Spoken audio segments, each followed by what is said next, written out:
Bien, ahí estoy grabando. Hola, estimadas, ¿cómo están? Lo prometido es deuda. Bueno, estuve mirando el cronograma y estamos como bien apretados de tiempo, así que prefiero enviarle este material de manera paralela para que lo puedan revisar, digamos, y interiorizarse un poco más en relación al último tema que toqué en la clase de ayer, eh, básicamente en relación al enneagrama, ¿no? Pero bueno, como extensión, digamos, de la clase que hicimos sobre psicología humanista, digamos. Em, entonces, digamos que, y dentro de la psicología humanista algo le alcancé a hablar del tema del eneagrama, y que un eneagrama, digamos, se podría inscribir dentro de esa línea, digamos, ¿ah? Recuerden que cuando hablamos de psicología transpersonal, estamos hablando de una psicología que tiene puentes bastante estrechos con lo que son las tradiciones espirituales, es decir, tradiciones, cultura, eh, que han incursionado en el tema espiritual de alguna u otra forma, ¿no? Entonces, básicamente es explicarle rápidamente en torno, en relación al eneagrama, para complementar un poco, digamos, el set de cápsulas que les dejé en la plataforma, donde Claudio Naranjo explica cada uno de los eneatipos, ¿no? Mi idea es hacer aquí una pequeña introducción para que no quede tan en el aire. ¿Ah? Bueno, el eneagrama, a ver acá, el eneagrama es una herramienta que tiene una antigüedad aproximada de 2000 años, digamos, ¿cierto? Generada, digamos, por lo que se denomina como los patriarcas del desierto. Esto tiene como toda esta parte del curso tiene una serie de elementos que pueden parecer como esotéricos o un poco aterrizados, pero la verdad que eh, el tema del eneagrama, si bien es un misterio respecto de cómo es que se concibió, para muchas de las personas que ejercemos la psicoterapia o el trabajo psicológico con personas, es realmente destacable la utilidad que esta herramienta tiene, ¿no? Y por otro lado, hay una serie de autores, digamos, principalmente, el principal, digamos, uno podría decir, el heredero de la tradición del eneagrama en este momento en el mundo, era o fue Claudio Naranjo, digamos, que hizo todo un trabajo de comprensión teórico-práctico, digamos, ¿cierto? Pero que además documentó su conexión, digamos, de esta herramienta, digamos, su conexión con la psicología y con la psicopatología contemporánea. No lo tenía preparado, pero esto está resumido muy bien, o sea, está explicado detalladamente en un libro que se llama, acá está, acá, ahí, esto se llama Carácter y Neurosis de Claudio Naranjo, en donde explica, digamos, en qué consiste el eneagrama y explica cada uno los eneatipos en relación a lo que es la psicología y la psicología, digamos, y el psicoanálisis contemporáneo, digamos, ¿cierto? O sea, esto no es totalmente congruente con lo que sabemos del ser humano, excepto algunas concepciones, algunas ideas que, claro, que tienen que ver con un origen de otro momento pero que tampoco son pueden sonar un poquitito esotérico o místico, digamos, ¿cierto? Pero que no están tan alejados, digamos, de lo que plantea la psicoterapia o la psicodinámica contemporánea, digamos. ¿M? Eh, entonces esto tiene un origen milenario. ¿M? eh, una tradición esotérica de lo que se llaman los sufis, digamos, que son una sociedad, un grupo humano, digamos, ¿cierto?, que desarrolló un buen nivel en términos de su reflexión acerca de lo que es el desarrollo espiritual. ¿M? Eh, mm, Bien, dentro de las personas que es importante destacar cuando uno habla del eneagrama está Gurdjieff. Gurdjieff, que entiendo que es un personaje, digamos, de finales del siglo XIX, ¿cierto? Eh, y que de alguna manera él estudió este conocimiento asociado al eneagrama y que lo difundió, pero lo difundió en círculos más bien herméticos, digamos, ¿cierto?, en Europa. ¿M? Hermético en el sentido de que para poder acceder a estos grupos no era tan sencillo como el tema de los masones, no sé si, bueno, ahora ya ser masón no es ninguna cosa del otro mundo, pero digamos son grupos que son cerrados, muy cerrados y que para que te acepten, uno tenía que cumplir una serie de requisitos. Entonces esto fue un conocimiento hermético, poco conocido, y este conocimiento, a este conocimiento accedió también un boliviano más contemporáneo, un boliviano, Oscar Ichazo, ustedes lo pueden googlear también, y que se hizo especialista, digamos, en el tema del eneagrama. Eh, Oscar Ichazo fue posteriormente el que inició a Claudio Naranjo en el tema del eneagrama en una, no sé, en una agrupación que se denominaba Grupo Arica, porque estaba en la ciudad de Arica, en Chile, en donde la gente como se familiarizó con esta herramienta. ¿M? Entonces ahí está la secuencia, cómo llega a Claudio Naranjo. Ahora lo interesante es que de estos personajes, Claudio Naranjo, como yo les comenté en la clase, es un académico de alto nivel, de alto vuelo, digamos, ¿cierto? Que, como lo puse ahí en mi columna, se codió con las luminarias de la psicología del siglo XX, fue considerado como uno de los psicólogos transpersonales más importantes del globo, digamos. Entonces, y tiene una formación muy robusta en el mundo de la psicopatología, en el mundo de la psicoterapia, un tipo muy erudito, o erudito, digamos, y que por lo tanto le permitió integrar lo que podríamos denominar como la psicología contemporánea con esta herramienta, digamos, y por lo tanto generar un material bastante digerido, digerible para la sociedad actual. Ahora, se dice, esto yo también lo escuché alguna vez, pero tengo entendido que es así, em, que Claudio Naranjo, digamos, es la persona que se dedicó, que, que difundió el eneagrama. O sea, en realidad antes el eneagrama era algo desconocido en el mundo, excepto en los grupos herméticos que yo les decía, y Claudio Naranjo, o dicen también que estaba relacionado con la señora de Claudio Naranjo, en algún momento decidieron como hacerlo conocido abiertamente, hacerlo público, después de miles de años, de 2000 años. ¿Ah? En virtud, digamos, de que finalmente lo que busca el eneagrama es que las personas, ¿cierto?, desarrollen mayores niveles de autoconciencia y en el sentido accedan a niveles de conciencia más alto, a un estado amoroso, que es lo que, bueno, una cosa del otro mundo, digamos, que es con lo que todos sabemos, que le hace falta tanto al mundo, digamos. Entonces, en el fondo, Claudio Naranjo decidió cuando llegó a esto y vio esto, entiendo yo que decidió em, divulgarlo, digamos. ¿M? Bueno, eh, ¿cuál es el tema, digamos, cuál es el tema de fondo que está en el eneagrama? El eneagrama lo vamos a ir explicando detalladamente, pero es una herramienta de conocimiento que parte de la idea que los seres humanos están como encaminados, digamos, ¿cierto? Están orientados hacia un estado amoroso.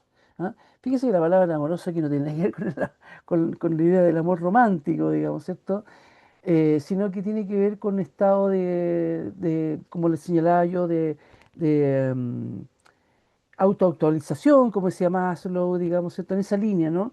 Como de autoconciencia amplia, digamos, cuando hablábamos de estas personas que están en un nivel alto de conciencia, ¿se acuerdan?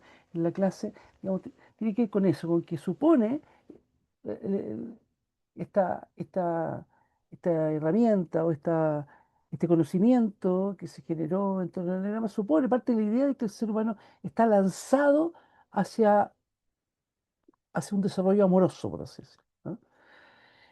Sin embargo, en el camino, las personas, sobre todo durante la niñez, las personas se desvían de este camino amoroso por sus experiencias que tienen en la vida, digamos. Ahora, esto puede sonar extraño, pero tampoco es tan extraño. Hoy día cualquier corriente psicoterapéutica va a asumir algo que dijo Sigmund Freud, digamos, y que hasta el día de hoy es ley. Y además ¿cómo se llama? Ha sido evidenciada por la investigación contemporánea, digamos, ¿cierto? Que nuestros problemas psicológicos eh, se originan en nuestra infancia, digamos, ¿no? En relación a las historias personales, generalmente con los cuidadores que ha tenido uno, digamos. Y esto no es para echarle la culpa a los padres, ni a los abuelos, ni nada, pero ocurre así, digamos. Uno aprende cosas buenas y también aprende cosas malas en términos psicológicos de, de nuestros padres, digamos, ¿cierto? Eso, ahora lo que estoy diciendo no es ninguna cosa mágica ni esotérica, sino que la psicoterapia contemporánea, cualquier psicoterapeuta, digamos, ¿cierto? Cualquier persona que se dedique a la salud mental está totalmente asumido. Y el primero que documentó esto en términos ya científicos fue Freud, digamos, desde el psicoanálisis, evidentemente, pero luego desde las otras corrientes de psicología también. Así que no es ninguna novedad decir que de alguna manera el ser humano nace, digamos, como sano, por así decirlo, o bien aspectado, digamos, ¿cierto? Pero son sus experiencias tempranas las que lo conducen al sufrimiento psicológico, digamos, ¿cierto? Y a la falta de amor, digamos, que esta falta de amor a la larga yo también traté de explicarla en la clase, que tiene que ver como con la sensación de estar lleno, de estar completo, ¿se entiende? Como una persona que está en un estado alto de conciencia, digamos, una persona que siente que la vida es como buena, digamos, ¿cierto? Y de manera constante y permanente. A veces uno, cuando las cosas van bien, uno se llena y se siente como muy bien, pero muchas veces eso, digamos, decae y después uno se pone más normal, por así decirlo, digamos, y pierde esa experiencia, digamos. Entonces, digamos, el tema aquí está cuando se habla de estar orientado al amor, digamos que todos podemos acceder a un estado de plenitud, digamos, ¿cierto? Y por lo tanto de un tipo de relación especial con los demás. Bueno, eso es lo que supone el eneagrama, digamos, ¿cierto? Pero de alguna manera, como les insisto, digamos, la psicología contemporánea y la psicología humanista después posteriormente lo toma, o sea, no toma el eneagrama, porque el eneagrama era desconocido para los psicólogos humanistas, digamos, de los 60, pero de alguna manera las ideas que van desarrollándolos son bastante congruentes, digamos, son prácticamente isomórficas, digamos, con estas ideas que plantea el eneagrama. ¿M? Eh, y como les decía yo, desde el punto de vista del eneagrama, estas personas como nacemos, digamos, orientados hacia el amor, pero nos desviamos. Y estos desvíos es lo que el eneagrama le denomina pecado. ¿Ah? La palabra pecado en nuestra civilización judeocristiana está asociada a la palabra pecado, que es como hacer el mal, digamos, ¿cierto? Como pecar es como alejarse de Dios. Es como similar, digamos, tiene un símil. ¿Ah? Pero aquí no tiene la connotación religiosa. ¿Ah? Del, del infierno, digamos, ese tipo de cosas, sino que ni menos la connotación cristiana, digamos, o sea, católica, digamos, ¿eh? Sino que tiene la connotación simplemente de desvío, de desviarse, ¿ah? De este camino orientado hacia el amor, el ser humano como que se desvía. Y a este desvío se le denomina pasiones en el ámbito, en la nomenclatura del eneagrama. Entonces, en el fondo tenemos un ser humano que nace orientado hacia el amor y rápidamente se desvía. Y estos desvíos, digamos, conducen a ciertas programaciones, digamos, ¿cierto? Que no son ilimitadas, digamos. Estos desvíos no son ilimitados en la vida, sino que el eneagrama dice que son 9 desvíos. En la población existen 9 desvíos, que en el fondo uno lo podría entender como configuraciones de comportamiento o simplemente como tipos de personalidad. ¿Ah? El tema de la personalidad, voy a hacer aquí una digresión, digamos, y voy a decir que el tema de la personalidad en la psicología contemporánea también está en discusión, digamos, ¿cierto? Entonces existe toda la discusión de cuántos rasgos efectivamente existen de personalidad, digamos, existen diferentes teorías de la personalidad, es súper discutible. Por darle un ejemplo, hay algunos autores que plantean que tenemos alrededor de más de 100 rasgos que existen en la población y otros, por ejemplo, lo que se llama el Big Five, que es la psicología más contemporánea, digamos, está asumiendo que existen sesgos, rasgos fundamentales de la personalidad, lo cual no se aleja mucho de esta idea, digamos, de alguna manera que plantea el enneagrama, que son 9. O sea, tampoco estamos hablando de algo tan extraño, digamos, ¿cierto? Eh, es la manera de ponerlo, digamos, ¿cierto? Aquí está planteando con términos como de desvío hacia el pecado, digamos, ¿cierto? Los otros son como formas de funcionar. Pero para efectos prácticos, en realidad, cuando estamos hablando de eneatipo, estamos hablando de personalidad. O sea, lo que estamos diciendo es que el eneagrama dice que la persona está, cuando nace está orientada hacia el amor, pero se desvía. Y estos desvíos son 9, son tipos, hay 9 tipos de desvío, digamos, ¿cierto? Porque en el fondo son 9 tipos de personalidad que uno puede desarrollar en el camino, digamos, ¿cierto? Uno podría tener la idea intuitiva, digamos, de que las personalidades son todas diferentes, pero en realidad la psicología tiene muchísimas clasificaciones de personalidad y siempre son limitadas, digamos, no, no es que existan, o sea, uno puede caracterizar las personas efectivamente en función de ciertos criterios y eso está súper estudiado, digamos, no, no es una cosa antojadiza, digamos, ¿cierto? Entonces, a lo que voy que simplemente que el eneagrama dice que estas son 9. ¿Ah? Ahora, yo aquí hay una cuestión como media misteriosa porque en el fondo el nivel de sofisticación del conocimiento que lograron estos tipos es bastante interesante y la manera de plantearlo. ¿M? Em, Eso. ¿Ah? Ahora, el eneagrama se llama eneagrama porque viene de la palabra 9 enea, de n que tiene que ver con enea, con 9, el número 9 grama, dibujo de 9 puntos, digamos, dibujo de 9 puntos. ¿Ah? 9 puntos, ¿por qué? Porque nueve las personalidades, digamos. Ahora, ¿por qué lo interesante, digamos, no es una cuestión estética, simplemente hacer un dibujo circular, sino que porque el eneagrama tiene una serie de cualidades numéricas, numerológicas y de relación entre los puntos de tipo geométrica y de cercanía, distancia, digamos, ¿cierto? Que hace que esta explicación que yo voy a dar ahora y que muestra Naranjo en estos videos es bastante mucho más, es simple, es bastante superficial de lo que el diagrama se puede entregar, digamos, en términos de conocimiento, digamos, ¿cierto? Em, Eso, entonces en el fondo esta figura no es antojadiza hacer un círculo con 9 puntos, sino que de alguna manera uno va después entendiendo una serie de relaciones que, que llaman la atención cómo es que efectivamente se dan en el mundo de los comportamientos humanos. ¿Ya? Entonces, entonces existen estos desvíos hacia estas pasiones, digamos, ¿cierto? Em, lo que da pie a, a 9 tipos de personalidad o 9 eneatipos, eneatipos, tipos de personalidad, ¿cierto? Y como les decía yo, quien de alguna manera hace una revisión exhaustiva de esta temática de primera fuente, digamos, a partir de Ichazo y también, antes de Ichazo, de Gurdjieff, digamos, Gurdjieff, es justamente Claudio Naranjo. A propósito de Gurdjieff, igual les doy el dato si se interesan por mirar este tema. Yo no la vi la película de Gurdjieff, ¿ah? Y una película se llama. Ay, se me olvidó la película se llama. Eh, Ay, se me olvidó. Bueno, disculpen, pero es como el camino, algo del camino. Bueno, después se los puedo mandar.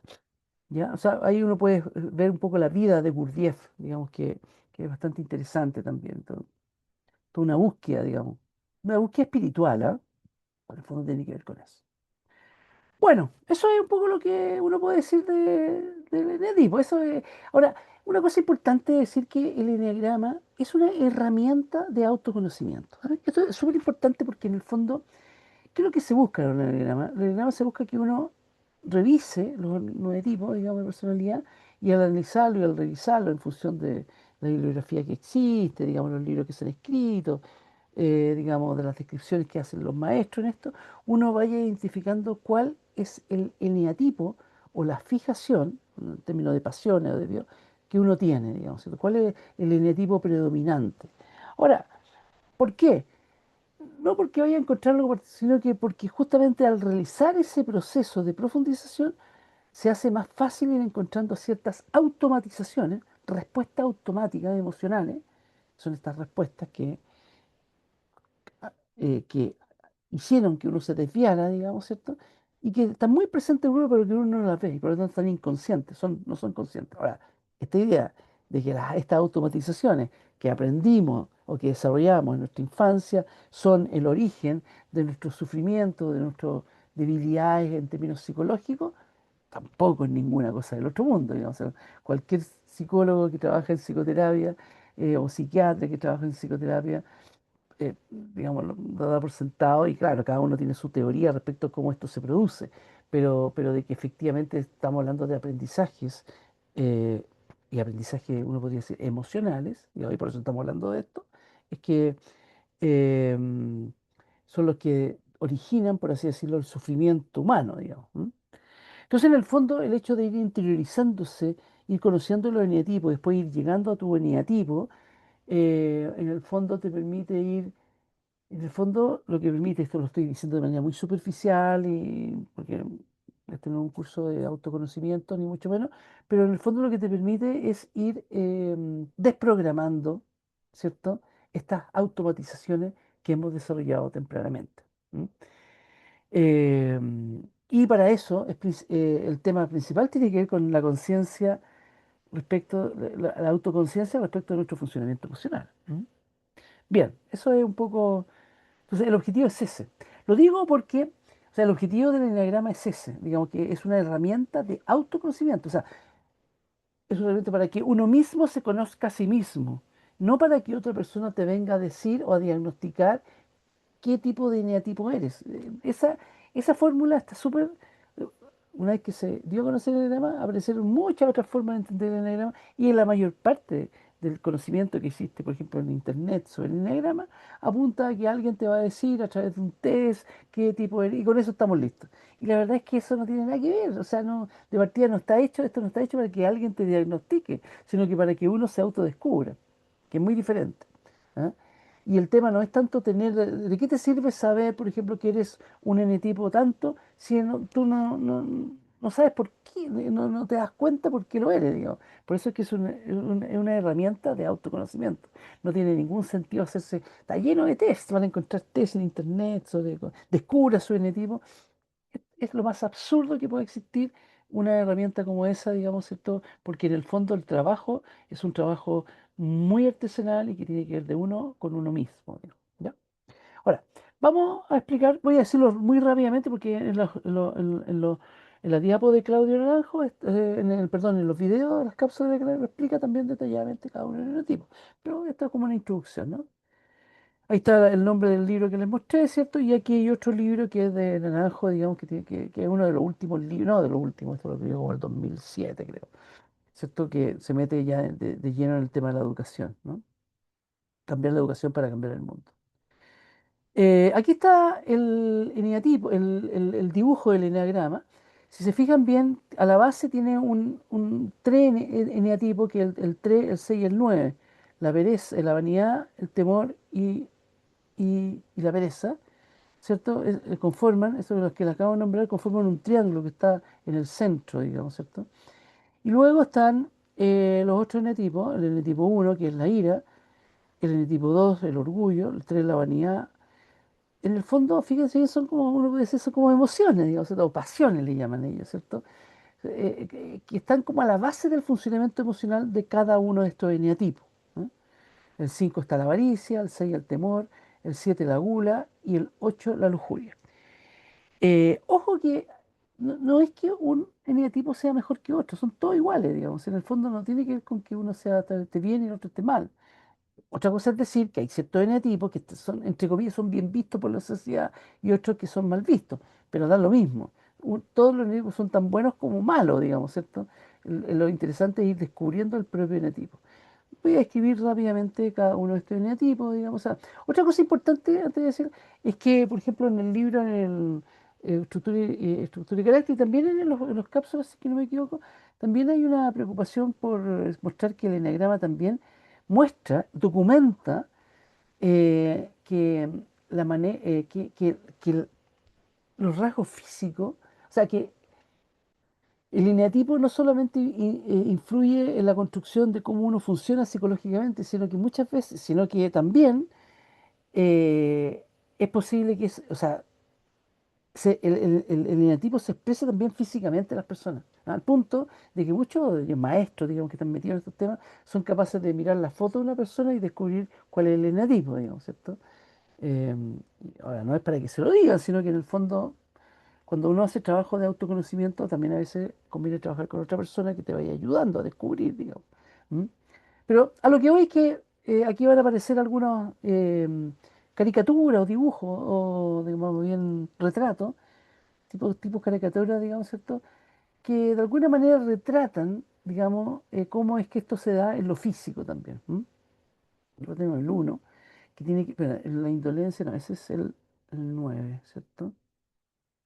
Acá tenemos el perfeccionismo. El uno tiene que ver con el perfeccionismo, con la tiene que ver con personas que, te voy a decir, muy rápidamente, ¿ah? O sea, esto es muy rápido, tiene que ver con personas que desde chicos asumieron roles, cosas que no tenían por qué asumir. Por eso está muy asociado a, a hermanos mayores. Digamos, los hermanos mayores también está escrito en la psicología contemporánea, psicología familiar, la parentalización. Dijeron que no han escuchado. ¿Qué es la parentalización? Bueno, la parentalización es que los niños mayores generalmente, no siempre, pero mayormente, los niños mayores tienden a hacerse cargo, a aliarse con los padres y como a cargar con ellos las responsabilidades.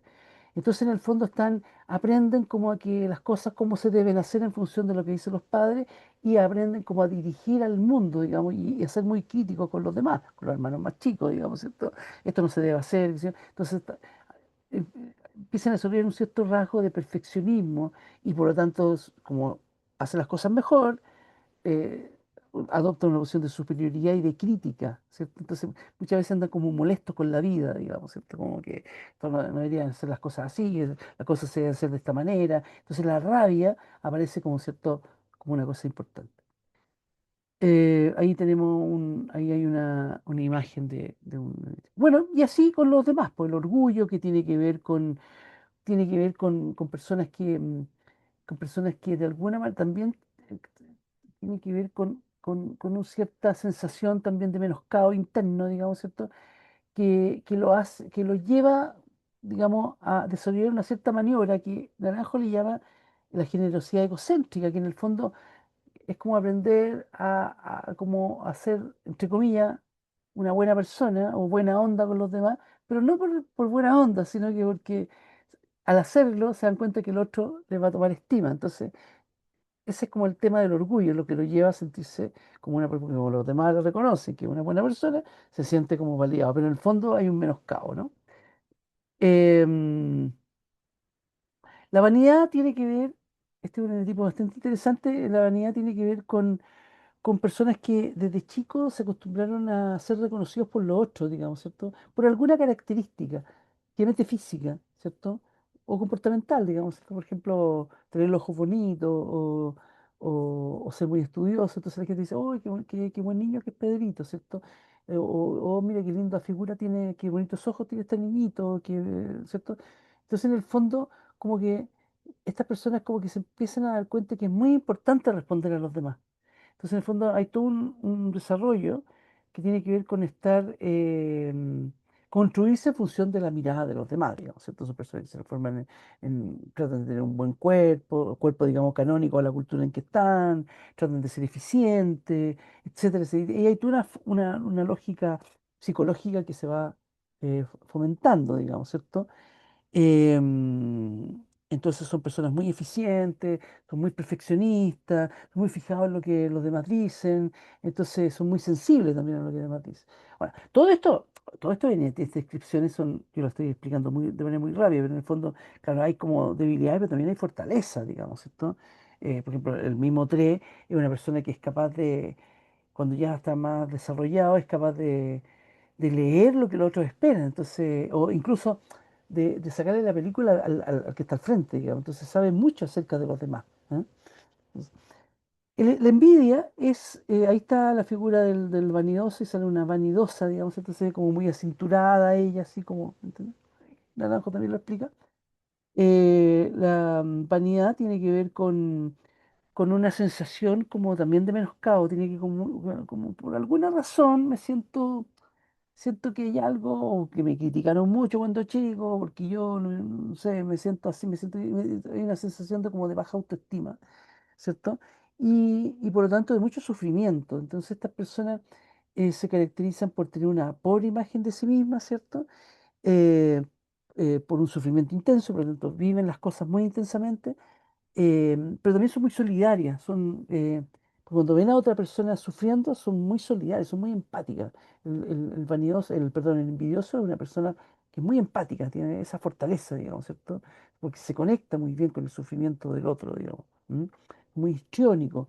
Digamos, la temática del vanidoso, perdón, del envidioso tiene que ver con que aprende a llamar la atención con su sufrimiento. O sea, una manera como me siento poco, una manera de lograr que el otro me quiera es mostrarle mi sufrimiento. Eso es un poquito histriónico, digamos. ¿M? Después está el tema de la avaricia, que tiene que ver con personas, dice, con una persona como retirada, ¿cierto? Que tiene que ver con personas que de alguna manera eh, mm, aprenden a el tema es que tienen dificultades para conectarse con el otro. ¿Ah? Tienen la sensación de que si se entregan en la relación, van a quedar como consumidos, digamos. Entonces, en el fondo, como que no se entregan al otro, sino que más bien se distancia. Entonces tiene una posición como periférica en el mundo en términos de que están más bien observando que participando. ¿Ah? En una reunión social, un 5 es una persona un 5 o un avaro, digamos, ¿cierto? Es una persona que está como siempre como distante, observando, no habla mucho, no se entrega mucho, son muy cerebrales. Se dice que aquí aparecen los sabios, porque están pensando mucho, digamos, mucha actividad, pero en el fondo hay un miedo al contacto, digamos, con el otro. ¿No? A propósito del miedo, el 6 justamente tiene que ver con el miedo, son personas que se dice, según lo que tengo entendido, yo no soy experto en enneagrama por si acaso, pero un poco lo que he ido aprendiendo con el tiempo, creo que en el fondo los 6 son personas que tuvieron unos padres, o un padre muy crítico, y está el miedo muy presente, como que siempre tienen miedo o ansiedad, es como una cosa mía, como que está muy presente el miedo. ¿No? Pero el tema es que el temeroso, digamos, el 6 es una persona que en vez de arrancar o de morirse de miedo, como que saca la cara y como que arranca para adelante, como dice el Naranjo, digamos. O sea, se le ve y en ese sentido uno lo ve como muy seguro. En la vida uno ve son personas que efectivamente se ven súper seguras y porque se atreven y qué sé yo, pero en el fondo se atreven porque tienen miedo, pero no se dan cuenta que tienen miedo. Entonces ahí está como su drama, ¿no? La gula tiene que ver con personas que son personas que tienen que ver con dificultades para el sufrimiento. Son personas que les cuesta mucho sufrir, conectarse con el sufrimiento, con el dolor, con la tristeza, con la angustia, con lo que sea. Y por lo tanto tienden como a volcarse hacia lo rico, a lo satisfactorio, al placer. ¿Ah? Entonces las personas siempre están buscando placer, placer, qué sé yo, en comer algo rico, en leer noticias interesantes, qué sé yo, en hablar, en entretener al otro, la charlatanería. Cada tipo tiene varios elementos, que no lo estoy explicando acá, pero cada tipo tiene una fijación, una manera de mostrarse en el mundo. En el caso de la gula, es la charlatanería, se dice como una persona que habla mucho, que habla. Se conecta con la personalidad oral, de la cual hablaba Sigmund Freud, digamos, ¿cierto? Entonces, es una persona que está siempre como siempre quiere más placer, anda buscando placer. ¿Ah? Pero claro, se dice que los 7 son los que cuando caen en depresión la sufren mucho porque no tienen la capacidad de tolerar el sufrimiento. ¿Mm? La lujuria son personas que lujuria ahí tenemos el dibujo de un charlatán, ¿no es cierto? La lujuria tiene que ver con personas que se dice, digamos, porque yo he escuchado, digamos, que tiene que ver con personas que son altamente sensibles. De hecho, se dice que los mejores terapeutas son lujuriosos, digamos, ¿cierto?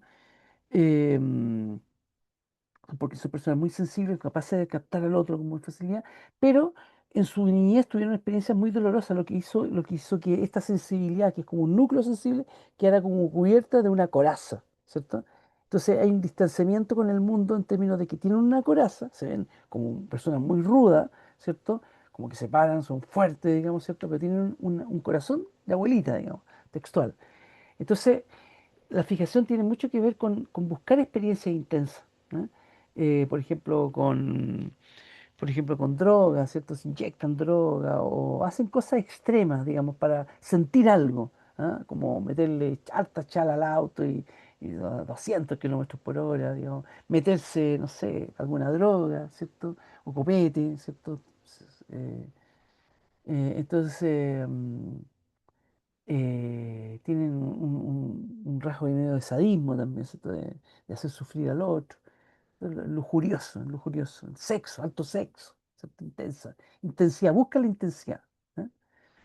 ¿Eh? Por ejemplo, aquí interesante hacerle referencia al mundo gangsteril, de los gángsters, y particularmente a la figura de Al Capone. No sé si he escuchado hablar de Al Capone, que era un gángster muy famoso en la época de la prohibición del alcohol en Estados Unidos.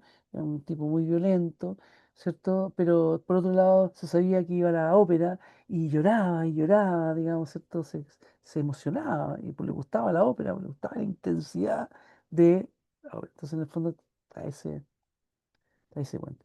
Y el 9 tiene que ver con la pereza, tiene que ver con personas que desde chicos, por alguna razón, también aprendieron a hacerse cargo de algunas problemáticas familiares generalmente y tienden como a ayudar a los demás, como que se conectan con el otro muy bien y colaboran con el otro, ¿no?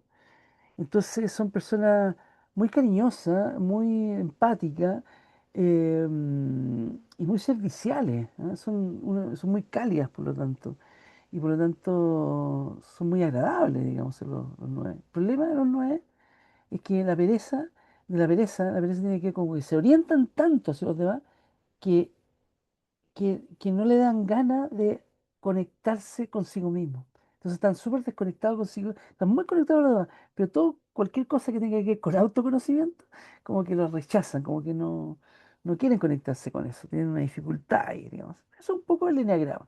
Esto es mucho más complejo que lo que estoy diciendo, pero sirve como introducción, digamos esto. Por ejemplo, está lleno de cosas. Por ejemplo, uno puede ser un siete que por ejemplo, hay una flechita. Entonces el siete puede tender o bien hacia el uno, digamos, ¿cierto? O bien hacia el 5, ¿cierto? Entonces, si el 7 se pone muy uno, se dice que el 7 no es tan sano como el 7 que tiende hacia la avaricia, digamos, por ejemplo. ¿Ah? Entonces también se habla de que cada eneatipo tiene alas, etcétera. Todo este proceso de identificar el propio eneatipo no es llegar y hacerlo, digamos, o sea, uno primero lee, se va formalizando, al principio uno se identifica con todo, después de un tiempo logra como decir, ya, mira, parece que este y este otro, y después uno empieza a profundizar. Muchas veces hay gente que dice, no, yo encontré que soy el orgulloso, y pasan 2 o 3 años y después se da cuenta, no, porque no es orgulloso, que es otro. Entonces, no es un proceso tan simple, digamos, ¿cierto? Pero bueno, pero esa es la lógica. Bueno, con eso dejo la introducción ya lista y pueden revisar el material y, bueno, mi idea era que en el, en el- en el- en la última bitácora de autoconocimiento puedan hacer referencia a qué cosa, cuál se identifican ustedes con cierta lógica en relación a los episodios emocionales. Bueno, tampoco se los voy a ver porque yo sé que estamos atrasados, digamos, pero si alguien lo quiere hacer, se puede tirar a la piscina como para hacer el ejercicio. Eso es. Así que voy a dejar de pausar. Nos vemos entonces.